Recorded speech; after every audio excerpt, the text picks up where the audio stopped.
আজকে আমার সাহেবের ফরমায়েশে পুডিং বানাবো। তো এখানে দেখতেই পাচ্ছেন পুডিংটা অনেক সুন্দর হয়েছে। হ্যাঁ, প্রফেশনালদের মতো হয় নাই। বাট আমার ঘরোয়া রেসিপিতে যেমন হলো আরকি। আজকের পুডিং বানানোতে আমি কিন্তু কোনো প্রকারের দুধ জাল দেওয়ার ঝামেলাই করিনি। এখানে আমি ৮ টা ডিম দিয়ে নিয়েছি আর হচ্ছে এখানে নিয়েছি ডিপ্লোমা দুধের ২০০ গ্রামের প্যাকেট আর সাথে ১৫০ গ্রাম চিনি। তো এখান থেকে যা লাগে আমি বড় বোনের বাসায় সব কিনে নিয়ে আসছিলাম। কারণ আমার বাসায় যেহেতু আমরা সিলিন্ডারে রান্না করি ওটা একটু সমস্যা। আর আমার বাসায় ওভেন নেই।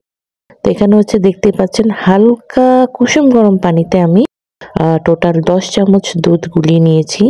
এই দুধটা আপনার জাল দেওয়ার কোনো প্রয়োজন নেই। ডাইরেক্ট এটাতে ডিম ভেঙে হচ্ছে পুডিং তৈরি করতে পারেন। এরপরে চিনি দিয়ে দিচ্ছি। চিনিটা দিবেন আপনাদের স্বাদ মতো যে যেমন মিষ্টি খান। বেশি মিষ্টি খেলে বেশি দিবেন, কম খেলে কম দিবেন। তো এটা হচ্ছে ভালোভাবে ফেটিয়ে নিয়ে এর মধ্যে হচ্ছে আমি এক করে ডিম ভেঙে দিব।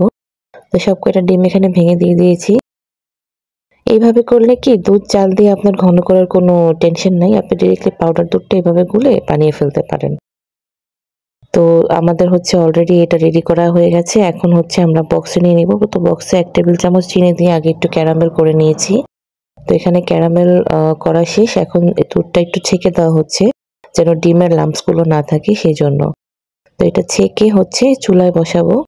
চুলায় হচ্ছে গিয়ে আমরা একটা কড়াইতে পানি দিয়ে একটা স্ট্যান্ড বসিয়ে এই আমরা পুডিংটা দিয়ে দেব।